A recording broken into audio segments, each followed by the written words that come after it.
Damos comienzo a un nuevo programa, Servidores de Dios. Quien te habla es Manuel Cornejo. Estaré compartiendo la palabra de Dios y lo haré de una manera expositiva, versículo a versículo. Y en esta ocasión será en el Evangelio de Marcos, capítulo 8 y versículo 12, donde dice: Y gimiendo en su espíritu dijo: ¿Por qué me pide señal esta generación? De cierto os digo, que no se dará señal a esta generación. Una incredulidad tan grande y una intención tan perversa y malvada hizo que el alma del Señor se conmoviera y un profundo gemido de tristeza saliera de su interior. La intención de aquellos era tentarlo, es decir, ponerlo a prueba al Señor. Note que no acudían a Él para escuchar sus enseñanzas o para recibir sanidad espiritual. Lo hacían para tentarle, es decir, para ponerle una trampa que les permitiera acabar con Él. Los enemigos de Israel en el pasado habían dicho del Dios de Israel: podrá poner mesa en el desierto. Salmo capítulo 78 y versículo 19. La respuesta de Dios fue precisamente esa: poner mesa para alimentar multitudes en el desierto, y en 2 ocasiones, pero ni aún así creían en Él, tentándole mientras le pedían una señal del cielo. Jesús manifiesta su extrañeza, o tal vez mejor, su disgusto, sobre la petición de señal que los fariseos le demandaban. Y el Señor manifestó esto mediante una pregunta retórica que formula y demuestra el asombro que le producía aquella petición de sus enemigos, ya que los fariseos pedían una señal, no para creer en Cristo, sino para tentarlo, con el fin de desacreditarlo. El término generación es una referencia genérica para expresar lo relativo a la gente con quien convivía entonces, y aquí con el significado de la nación judía, pero especialmente en relación con los líderes religiosos. En el paralelo de Mateo, el Señor llamó a aquellos generación malvada y adúltera. Mateo capítulo 16 versículo 4. Ya que era una generación malvada porque el pecado había llenado el corazón de aquellos. Y ellos eran enemigos de Dios, por tanto, se consideraban espiritualmente como adúlteros, porque habían abandonado a su esposo.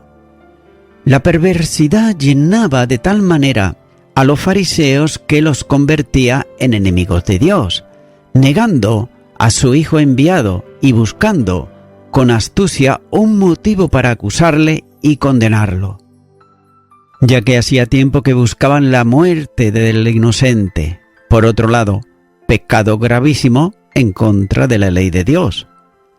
La condición adulterina de los líderes de la nación se manifestaba en que abandonaban la palabra de Dios y lo hacían para establecer sus tradiciones, expresadas en prácticas religiosas de hombres, mientras mantenían sus corazones lejos y en oposición a Dios. Por tanto, esta situación se repetía la misma del tiempo de los profetas. Note, por ejemplo, lo que dice en Isaías, capítulo 50 y versículo 1. Así dijo Jehová: ¿qué de la carta de repudio de vuestra madre, con la cual yo la repudié? ¿O quiénes son mis acreedores a quienes yo os he vendido? He aquí que por vuestras maldades sois vendidos, y por vuestras rebeliones fue repudiada vuestra madre. Jeremías también señala en el capítulo 3, versículo 8, cuando dice: Ella vio que por haber fornicado la rebelde Israel, yo la había despedido y dado carta de repudio, pero no tuvo temor, del rebelde Judá, su hermana, sino que también fue ella y fornicó. Ezequiel capítulo 16, versículo 32, sino como mujer adúltera que en lugar de su marido recibe a ajenos. Y por último, Oseas capítulo 2 y versículo 2 dice: contended con vuestra madre, contended, porque ella no es mi mujer, ni yo su marido. Aparte pues sus fornicaciones de su rostro y sus adulterios de entre sus pechos. Así pues, note que eran infieles porque pedían señar a Dios conforme a sus deseos, sin tener en cuenta todo cuanto Dios le estaba revelando conforme a su gracia. Y note que mediante una afirmación enfática, cuando dice de cierto os digo, va a negarles la señal que ellos piden, ya que la construcción de la oración es literalmente si será dada, es una negación absoluta, como por ejemplo por otro lado dice Lenskin, es una prótasis sin apodosis. En realidad, lo que estaban diciéndoles es que ellos pedían una señal del cielo, pero les sería dada una señal diferente. Según Mateo, el Señor habló de la señal de Jonás, en Mateo capítulo 16, versículo 4. Muchos de los escribas y fariseos no consideraban a Jonás como profeta verdadero, ya que para ellos había razones superiores a la realidad histórica del profeta que impedía considerarlo como tal. Primeramente porque había ido a profetizar a territorio gentil, contaminándose con esa relación. En segundo lugar, porque la profecía que anunciaba la destrucción de Nínive no se había cumplido. Jonás, capítulo 3, versículo 4 dice: y comenzó Jonás a entrar por la ciudad, camino de un día, y predicaba diciendo: de aquí a 40 días Nínive será destruida. En tercer lugar, porque era de Galilea y no de Judea, zona repudiada por los más ortodoxos como un lugar que no era digno de confianza, de manera que los fariseos negaban la realidad de Jonás como profeta, y sabiendo que sus orígenes eran la de Galileo, dijeron a Nicodemo que de Galilea no había salido nunca un profeta. Juan capítulo 7 versículo 52 dice: respondieron y le dijeron: ¿eres tú también Galileo? Escudriña y ve que de Galilea nunca se ha levantado profeta. El Señor, en unión con el Padre, iba a darle no la señal que pedían, sino su propia señal. Por medio de aquella señal, la muerte del Salvador en la cruz, su resurrección y su gloriosa ascensión a los cielos. Dios vencería las tinieblas del pecado espiritual en que vivían todos aquellos, abriendo para la humanidad un camino de luz y esperanza por fe en el Salvador del mundo. Efesios, capítulo 2 y los versículos 8 y 9 dice: porque por gracia sois salvos, por medio de la fe, y esto no de vosotros, pues es don de Dios, no por obras, para que nadie se gloríe. Y también Colosenses, capítulo 1 y versículo 13, dice: el cual nos ha librado de la potestad de las tinieblas y trasladado al reino de su amado Hijo. Y el versículo 27 de este mismo capítulo 13 de Colosenses dice: a quien Dios quiso dar a conocer las riquezas de la gloria de este misterio entre los gentiles, que es Cristo en vosotros, la esperanza de gloria. Esa obra hecha por Dios y en la persona de su Hijo sería la señal más impactante de la procedencia celestial. ya que con ella Dios declararía cósmicamente que Jesús, el despreciado carpintero, el desechado porque recibiría y comía con pecadores, era verdaderamente el Mesías, el Hijo de Dios. Romanos, capítulo 1 y versículo 4 dice: que fue declarado Hijo de Dios con poder según el Espíritu de Santidad, por la resurrección de entre los muertos. La señal se extendería ya definitivamente en la historia. La obra divina de salvación alcanzaría a todos los hombres, tanto judíos como también gentiles. La gracia para salvación se extendería a todo aquel que cree. Todos los salvos serían incorporados a un solo pueblo, en un cuerpo, en Cristo, sentado en él a la diestra de Dios, como el Señor mismo anunciaría poco antes de ser crucificado. Mateo, capítulo 26 y versículo 64 dice: Jesús le dijo: tú lo has dicho, y además os digo, que desde ahora veréis al Hijo del Hombre sentado a la diestra del poder de Dios, y viniendo en las nubes del cielo. También los saduceos, ellos estaban vinculados en el mismo propósito homicida con los fariseos. Entenderían, por realidad y no por fe, que la resurrección de entre los muertos es una verdad anunciada en la Escritura y manifestada en la resurrección del Salvador.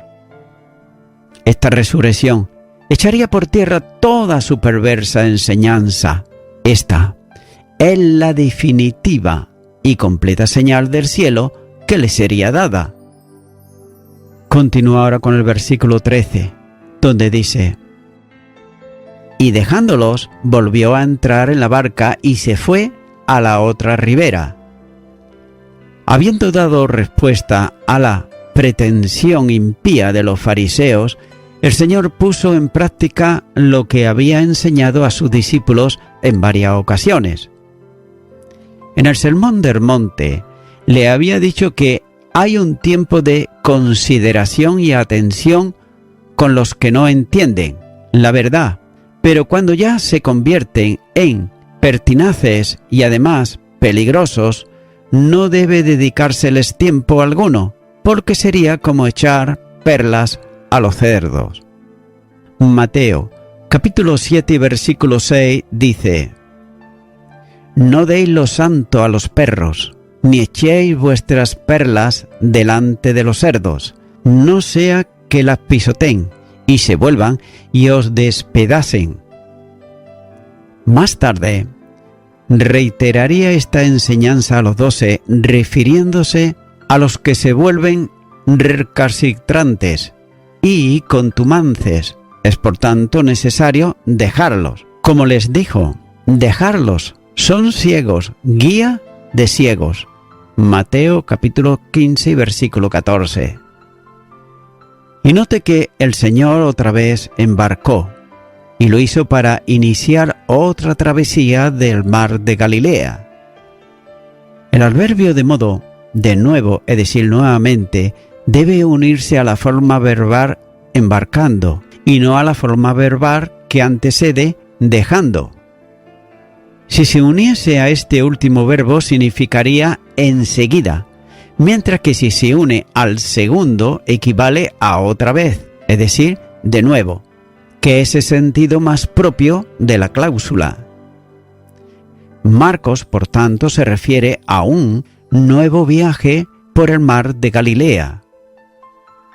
Otra vez, inician una travesía en sentido opuesto, alejándose en dirección a la otra orilla, esto es, a la parte oriental del mar de Galilea.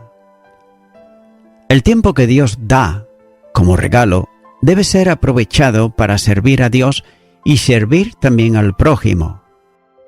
Y note que usar el tiempo en discusiones estériles es una pérdida irrecuperable, sobre todo cuando éstas se producen con quienes no están dispuestos a rectificar su conducta y forma de ser. Todo aquel que ha sido enseñado y exhortado por tiempo y además persiste en su conducta contraria a la palabra, debe ser entregado en la mano del Señor para que Él actúe conforme a su gracia y sabiduría.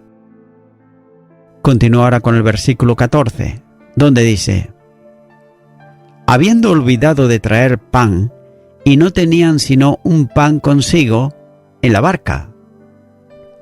El episodio se produce después de haber salido de la región de Dalmanuta. Y es posible que con la urgencia de la salida, que siguió a la confrontación con los fariseos, los discípulos se olvidarán de tomar provisiones. Sin duda, era un descuido, puesto que la región a donde se dirigían al otro lado del mar de Galilea no había muchos lugares para comprar provisiones. El término panes es una forma genérica para referirse a comida, alimentos. Los discípulos se habían olvidado de tomar lo necesario para comer. Y en la barca había por todo un solo pan. Note que el tamaño del pan era generalmente pequeño, a una torta de harina que se llamaba pan. Es por eso que la provisión era mínima, de modo que no llegaría para tomar un bocado cada uno de los que estaban allí. El contraste es evidente. Los discípulos se habían olvidado de traer panes y en la barca había un solo pan.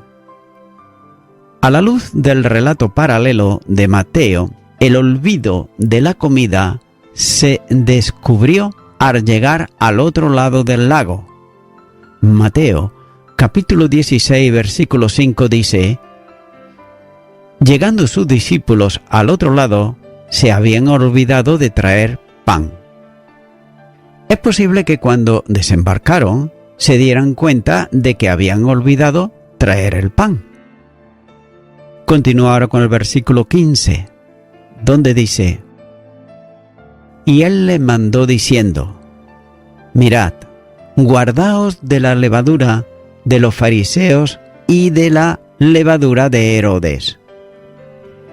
Note que aquí Jesús hace una prevención a los discípulos.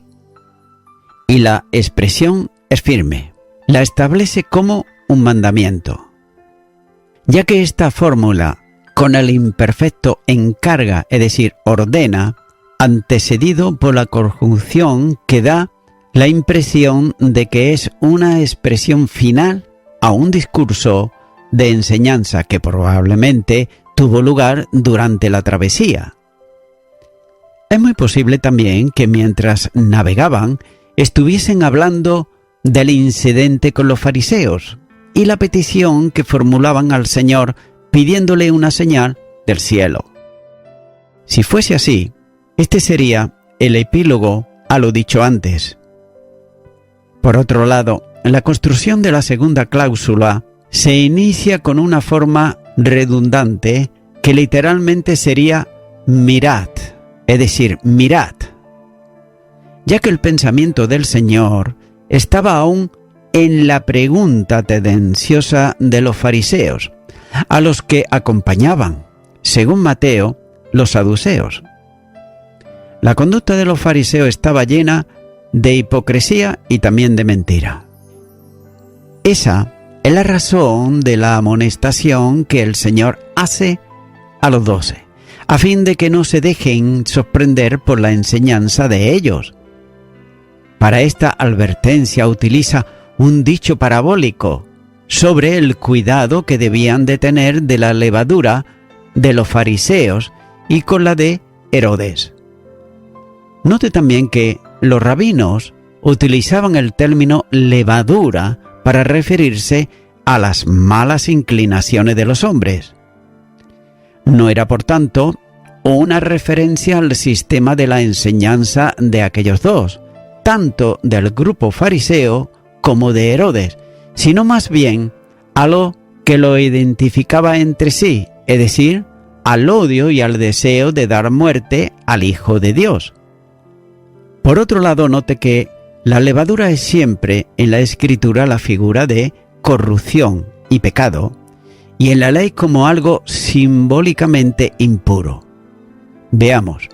En Éxodo capítulo 34 y versículo 25 dice: «No ofrezcas cosa leudada junto con la sangre de mi sacrificio, ni se dejará hasta la mañana, nada de sacrificio de la fiesta de la Pascua». También en Levítico capítulo 2 y versículo 11 dice: «Ninguna ofrenda que ofreciereis a Jehová será con levadura, porque de ninguna cosa leuda ni de ninguna miel se ha de quemar ofrenda para Jehová». Por otro lado, el apóstol Pablo usará la figura más adelante en este mismo sentido. Por ejemplo, en la primera carta a los Corintios, capítulo 5 y versículo 6, dice: «No es buena vuestra jactancia. ¿No sabéis que un poco de levadura leuda toda la masa?». Y en Gálatas, capítulo 5 y versículo 9, dice: «Un poco de levadura leuda toda la masa». Por tanto, la levadura es también figura de la sutileza con que pueden introducirse, sin percibir las doctrinas extrañas y ajenas a la enseñanza verdadera.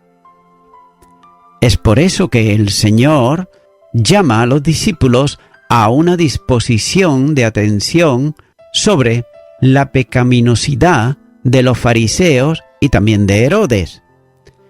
En relación con la levadura de los fariseos, Mateo dice que se trata de su doctrina. Mateo, capítulo 16, versículo 12 dice: «Entonces entendieron que no les había dicho que se guardasen de la levadura del pan, sino de la doctrina de los fariseos y de los saduceos». Note que los fariseos enseñaban una santidad aparente y unos principios tradicionales a los que daban carácter y también autoridad de doctrina a nivel de la misma Escritura. Marcos, capítulo 7, versículo 8 dice: «Porque dejando el mandamiento de Dios os aferráis a las tradiciones de los hombres, los lavamientos de las manos y de los vasos de beber, y hacéis otras muchas cosas semejantes». Nótese que esta piedad de los fariseos era una piedad aparente que despreciaba y buscaba la muerte del Señor. Y la misma inclinación era la de Herodes, el perverso rey en Israel, y de sus seguidores. Cristo les advierte que debían tener cuidado, es decir, guardaos, de mirar favorablemente este tipo de enseñanza y también de comportamientos. Por tanto, los 12 tenían necesidad de esta advertencia, por el peligro en que estaban de prestar atención a los preceptos que partían de los enemigos de Jesús y a los que estaban muy acostumbrados. Es interesante también apreciar un contraste entre Marcos y Mateo en relación con la segunda referencia a la levadura, ya que para Marcos se trataba de la levadura de Herodes, para Mateo era la de los saduceos. Pero no cabe duda que en relación con la levadura de Herodes existen algunas diferencias para identificarla. De ahí que en alguna lectura alternativa del texto griego se lea en un lugar de Herodes o los herodianos, esto es, los partidarios de la monarquía herodiana entre los israelitas. Note que cada uno de los grupos, ellos buscaban por diferentes vías el mismo objetivo, es decir, deshacerse de Jesús. Y ambos grupos tenían como realidad una inmoralidad absoluta. Por un lado, los fariseos engañando con contumacia al pueblo, al enseñarle las tradiciones como verdades divinas. Y los segundos, practicando una moral pecaminosa, tomando como ejemplo la perversidad ética de Herodes. Por tanto, era un grupo que enseñaban un secularismo manifiesto. Marcos, capítulo 6, versículo 17 dice: porque el mismo Herodes había enviado y prendido a Juan, y le había encadenado en la cárcel, por causa de Herodías, mujer de Felipe, su hermano, pues la había tomado por mujer. Continúa ahora con el versículo 16, donde dice: y discutían entre sí diciendo: es porque no trajimos pan. Los discípulos no llegan a entender el pensamiento de Jesús, ya que la construcción de la frase es muy importante. Y la forma verbal discutían significa también razonaban unos con otros, es decir, hubo un cambio de impresiones con vista a clarificar el sentido de las palabras de Jesús. Los discípulos no estaban aún lo suficientemente formados como para entender el sentido del lenguaje metafórico del Señor. Mientras él pensaba en la doctrina de los fariseos y de Herodes, ellos entendían literalmente que se trataba de un reproche porque no habían traído pan. Es posible que ellos pensaran que las palabras del Señor establecían la prohibición de comprar pan en donde comprasen los fariseos o los herodianos. Sin embargo, no cabe este pensamiento, puesto que en el lugar donde estaban predominaban los gentiles. Las mentes de los hombres, sin ayuda del Espíritu Santo de Dios, son incapaces de entender las palabras que expresan el pensamiento de Dios. Y es que por esa causa se produjo una mala interpretación de las palabras de Jesús, cuando habló de destruir el templo y que él lo levantaría en 3 días. Y noté cómo los judíos entendieron que se refería al edificio del templo, mientras que el Señor se refería a su cuerpo. Capítulo 2 y los versículos 19 al 20 dice: respondió Jesús y les dijo: destruí este templo, y en 3 días lo levantaré.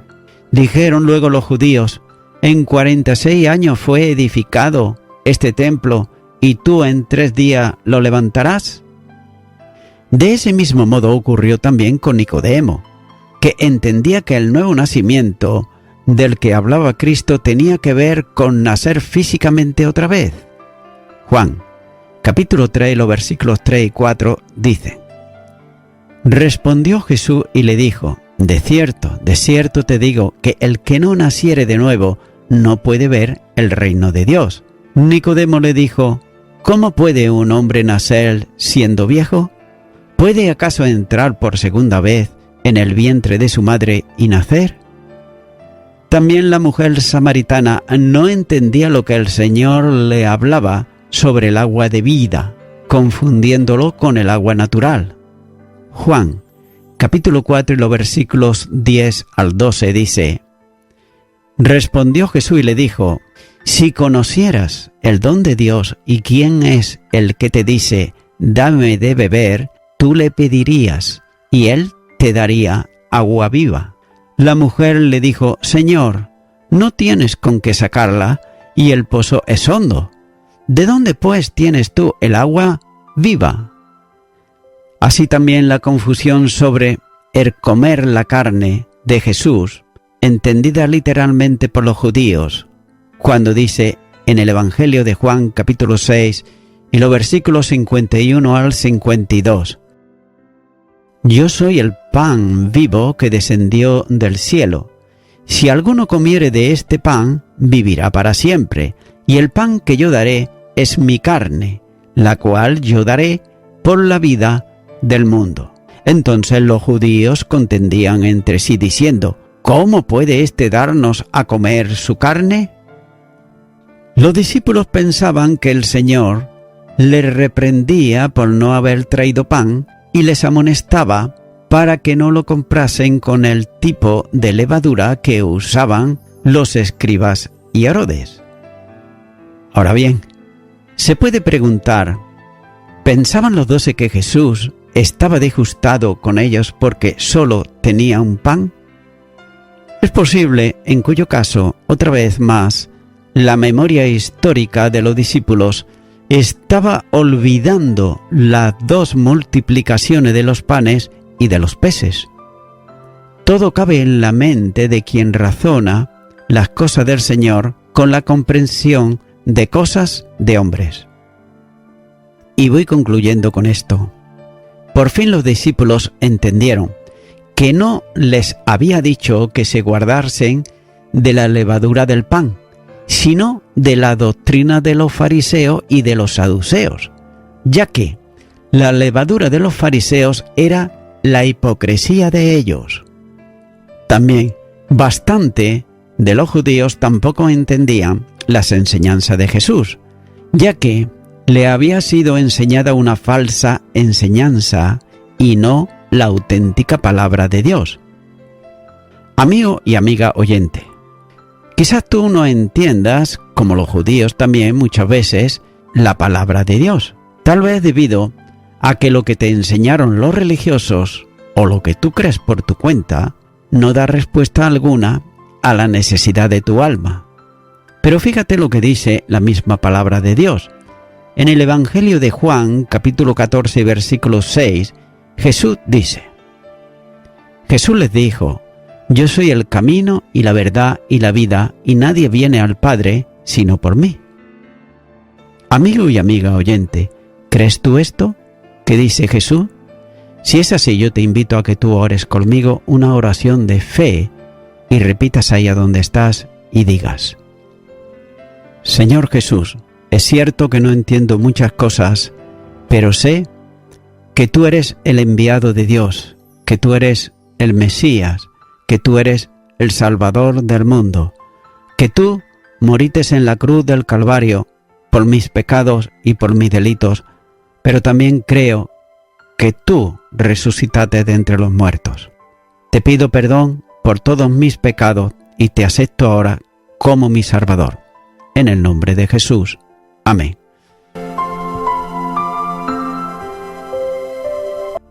Amigo y amiga oyente, si tú has hecho esta oración de corazón, te recomiendo que comiences a orar a Dios, en primer lugar, en el nombre del Señor Jesucristo.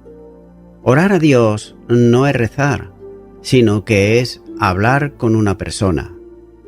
También te recomiendo que leas la palabra de Dios y lo hagas a diario. Comienza, por ejemplo, con el Nuevo Testamento. Y también, por último, te recomiendo que para que puedas crecer espiritualmente, te congregues en una iglesia cristiano-evangélica, donde se predique, se enseñe y se practique la sana doctrina y la palabra de Dios. Congrégate ahí y con el tiempo podrás crecer espiritualmente y también servir al Señor Jesucristo. Que Dios te bendiga. Y a toda la audiencia, nuevamente ya me estoy despidiendo de todos ustedes y será hasta el próximo programa. Que Dios os bendiga a todos.